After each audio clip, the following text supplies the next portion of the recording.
A Bloodbath in the Border Princes, Part 3. A Perilous Night. A Narrative Battle Report. Korgir sniffed the air as the sun set. It smelt of blood, fire, and ash.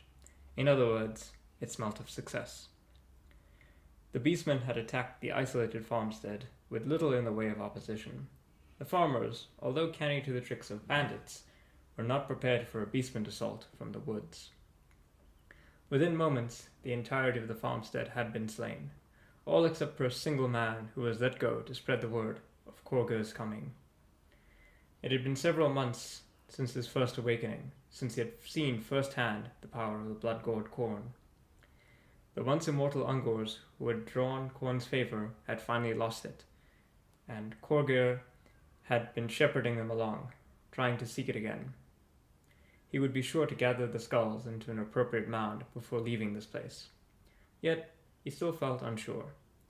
Khorne had not blessed the warherd in many moons, and this made Korgir anxious. They had slaughtered their way down south, into a lawless, mannish kingdom, and here Korgir hoped to find glory. He reasoned that Khorne grew bored with their smaller sacrifices. To truly appease the blood god, a city would have to burn. The cities of the south were weaker than those of the north, and now Korgir began to enact a plan, with his eyes set firmly on the city of Akendorf. Barnabas Bramblepatch scratched his head as he and his brother argued.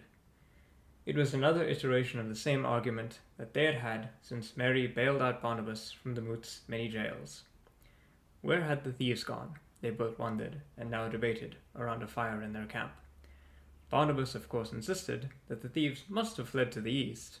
He still maintained that goblins had broken into the elder's home and stolen something. Goblins, of course, lived in the east, so he naturally believed that was where the goblins had gone. It was his reasoning that he had repeated several times, and many of the other halflings in the camp also believed it. Mary Bramblepatch, the younger but some would say more sensible sibling, disagreed. I've read about goblins, and, well, we couldn't find any goblin tracks, now could we? It was something else, Barnabas. There is nothing to the east but mountains. The thieves must have gone down south. Talia is down south.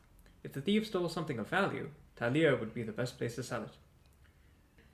Quiet, you fools, came a loud voice before Barnabas could object. It was Gregory Bramblepatch. The elder halfling held his gnarl staff in his hand to silence the two.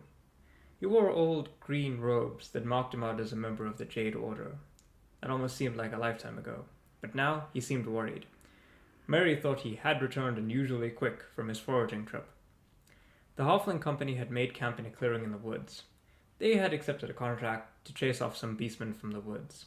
Spirits were high in the camp as the halflings felt that between their tasty food and their elder wizard, they would definitely be prepared for whatever battle they sought. They surely would have had few numbers to their name. Unfortunately for the halflings, their arrogance would prove their undoing. Gregory, although old, still had keen senses, and as the other halflings took to their food and neglected their vigils, he sensed something fouled upon the winds. Trouble was coming. The halflings had been ambushed as they made camp for the night.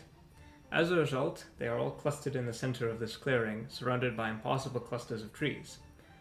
Owing to the skill at bushcraft from the beastmen, they have surrounded the halflings and hope to destroy them before they can join forces with the nearby Akendorf militia. The halfling company were essentially surrounded, although owing to their numbers, the beastmen had left a single avenue of escape open.